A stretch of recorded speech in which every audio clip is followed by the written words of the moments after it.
Hey guys, how's it going? Ghostly Richard today, and today we're going to be cleaning up this Dyson vacuum top end. I've already started a little bit just so it wasn't so bad during this video. Trust me, this was horrible when I started, but let's show you what you got to do. First things first, drop this. So sink this all the way down so this folds right up. After you do that, fold this up. It'll slide off. Now you can soak that. What I suggest you do is, of course, you can fill up a sink. Just press this down and that bottom piece will open. And if it doesn't, just pull this clip up like this. And there you go. Now you can go ahead, soak this whole thing and use a non-abrasive pad. If you use a sponge, it's fine, but if it's got the this part on the other side, be careful because you'll scratch up your vacuum. If you don't care, use the abrasive part. Other than that, as you can see, I've already cleaned this up. I'll probably give it another wipe down, just letting it dry. And now the big fun part. This part has a lot more pieces in it. If you look inside there, which not gonna focus in there, but oh, look at that, it did too. See those little jets? Those can get plugged up. So the best thing we can do is to get in there, you could do a light cleaning, which is just fill and try and blast in there with a hose or something and try and get those heads. But to do it clear, we have to take out these Torx heads. So give me 1 sec, I'm just gonna grab the right Torx. We'll pop this top off and then I'll show you how to clean those up. Torx here are like an 8 or a 9. All you do is after that, take this rubber ring, slip it all the way off. And after you pulled out those 4, look at that, you have even more to pull out. I think there's like maybe 12, I don't know. Pop out all the ones that you just uncovered under that ring so we can get better access to cleaning those heads. Go ahead, this should just come right out after you've taken out all the bolts, and this slides off. Look at that, see? Way easier to clean that now. All that junk in there, and then look at these heads. So what happens is if you end up sucking up any bit of water and you have dust in here, what will end up happening is it'll clog these heads. So the best thing to do is, well, it's even good every once in a while just to take it apart and clean all the dust out. You just want to make sure you get all the gunk out, otherwise it can clog these up, and well, that would suck. Just be extremely careful when cleaning these. As you can see, they are gentle. They are not hard nozzles.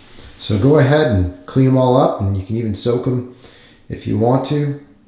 Just be gentle. Don't use anything too abrasive. Maybe some dish soap. Cleaning this, make sure you pull the O-ring out of right here and the one off of right here. Clean them gently. Again, you don't want to pull on these because you don't want to snap them. If you want to get right down to the nitty-gritty, reach down. Do not grab it by the tip. Grab it by the base. Slide it off.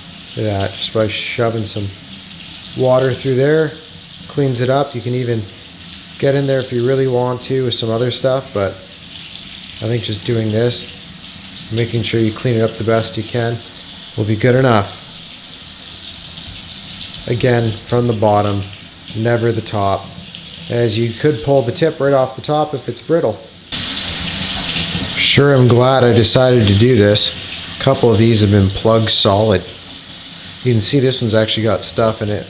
I'll have to blast that, either with some compressed air or some water, get it out of the head. But other than that, at least we're getting these clean. These 4 went in the one area in the center. Those are the next size. Now let's do these big guys. If you want to go into the extreme clean, and that's what I'm going to be doing because I'm already in here, go ahead and pull out the T10s right here. And go ahead and pull them all out. This will go deep into there. As you can see, put these off to the side, pull them all out, and we should be able to separate this and get into here and do our final clean out. Right here in the center, final screw, it's a T9, just like these other small ones. Make sure you take that one out. After you've done so, go ahead, pop this apart. Look at that. You can clean these out way better now. If I were you, You can leave those on, but I'm going to be popping them off because I'm going to be taking this apart further. When you take this off, just be careful, don't tear it. As you can see, it's pretty gentle. And that way you can go ahead and clean out even further. We're down to the final layer. If you look right down the center, see if I can orientate this a certain way. Again, T9, right down here and right down there. So there's no easy way to show you this. You need one screwdriver right here. What it does is, you look at this plastic button, it slides down, right? Well, if you look behind it, you'll see that there's two pieces that need to be squeezed on the back of the button. How you do that is you can put two drivers on the sides of it. One there, let's see if I can get it to stay. One right here. And then what you do is you press them together, or separate. And when you do that, it pinches the center. I'm going to try and line this camera up to show you, but it's going to be really hard no matter what I do.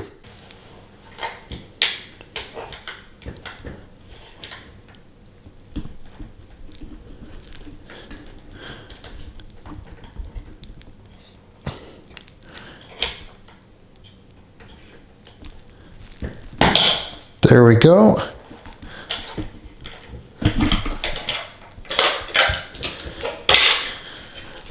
Slide it out.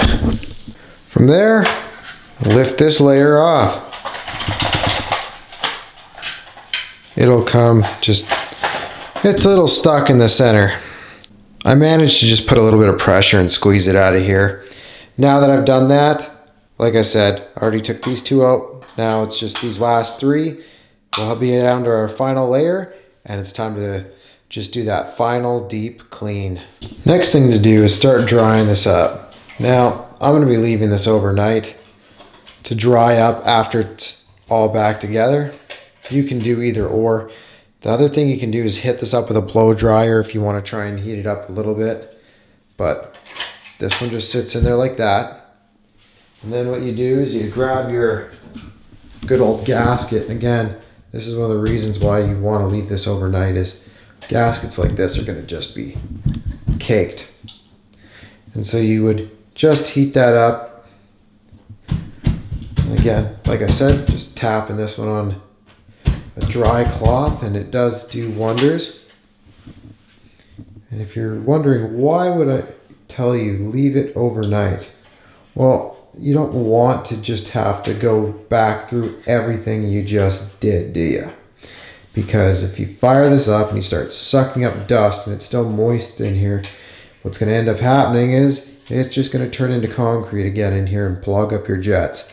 So make sure you let this dry for as long as possible. Even if you were to take it and put it over top of one of your furnace vents or something, and again, just let it dry for a day or two. It'll make all the difference. The longer you can leave it dry, the better you'll be off. Now that we've got that over, we'll let this sit. Make sure that the pockets are sitting up. Smooth surface down. Okay, now that we've done that, grab this piece, shake it off. If you want, try and dry it up the best you can. Shoot a blow dryer in there, and that should also do that. That's what I'm going to do next. I just don't need you to hear blow dryer noises.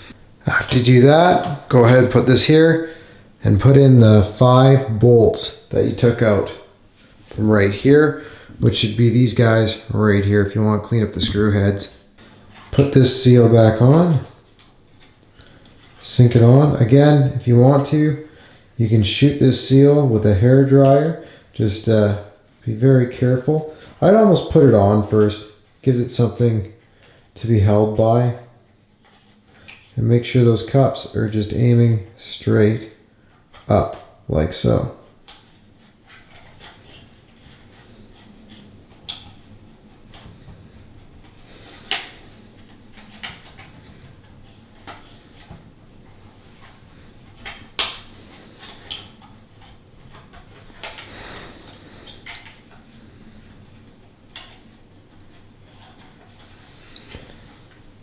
Another thing I'm going to recommend that you do after you vacuum clean is shove the first set of rubbers on.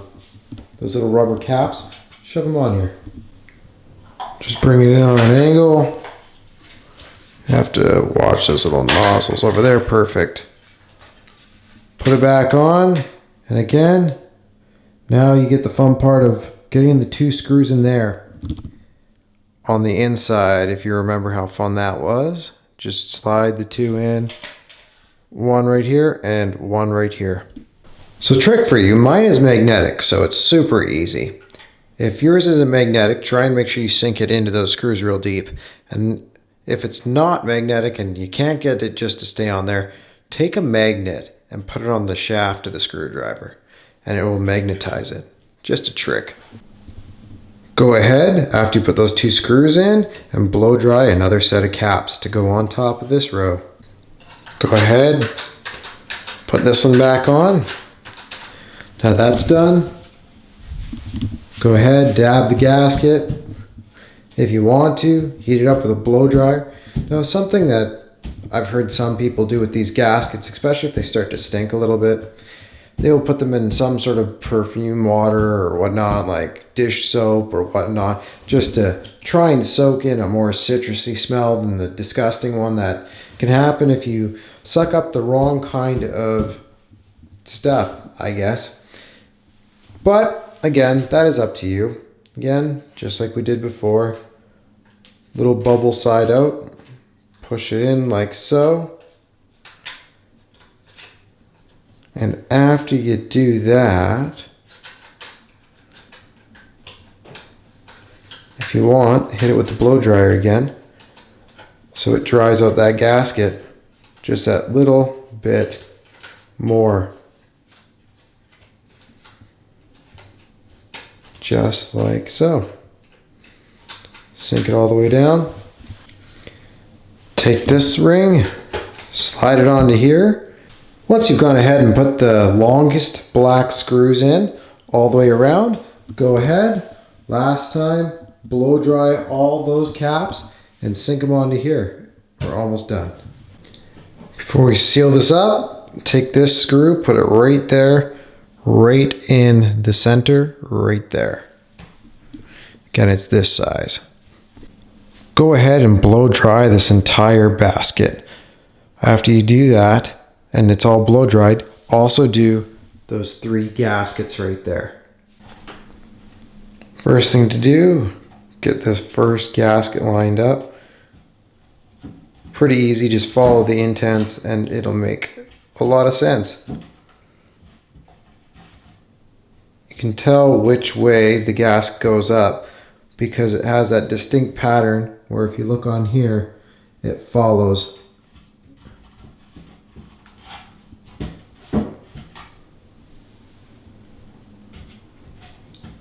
Again, just being careful.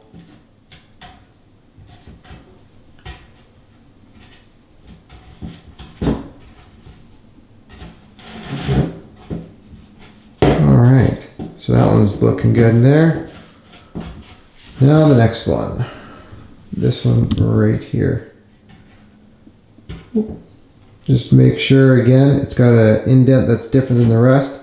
Put this black gasket just around the edge.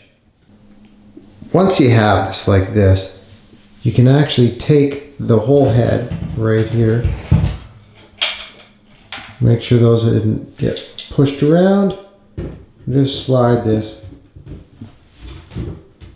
just back onto how it was. Just like that. Perfect. Now from here, put in these 5. Now that you have it sitting like this, it's a fun maneuver. I would put in, if you could move it to the counter edge, put one in on one side, one in on the other side. That way when we flip this over, we can line this up to put that back in. After you've put in all those second longest screws, take all 4 of these little tiny ones and put them back in the corners here. Now that all those little screws are in, see these little indents? Those went into that hole up there. So go ahead, squeeze this down and work this back in to where those indents were. So that way, this, once again, is seated in the area where those screws are. Just gotta work it around first. Flip this up again with your magnetic screwdriver. Put in those last 2 medium-sized bolts. Once those screws are in, just go ahead and work this back down and in, and there you go. It's in. Come over here, close this, put this like that, and let's go ahead and just,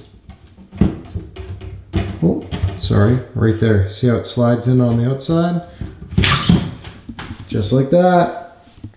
And there you go. Nice, clean. I would let it dry overnight. Again, if you can't, just make sure you probably hit it with the blow dryer a little longer, because if you don't get this thing fully dry, when dust gets in there, you're basically making concrete, and you're going to refill all those nozzles. So the next thing you should do is also make sure you give that a wipe. Clean it up. You don't really need to disassemble the motor section of it, because if it's that deep, then you're in some deeper trouble. But what I would do is disconnect your hose, take it outside, and shoot it down with a garden hose on the inside and completely blow out all the junk and dirt that's built up in the hose over time. And again, it's as simple as taking your garden hose and shooting it down the tube and just disconnecting all your attachments and cleaning those separately. Personally, I would not take this part apart. If there's something wrong with the motor, well, then you have a whole nother issue and you're probably going to end up buying another vacuum. But you can always test it by hitting this button with it plugged in.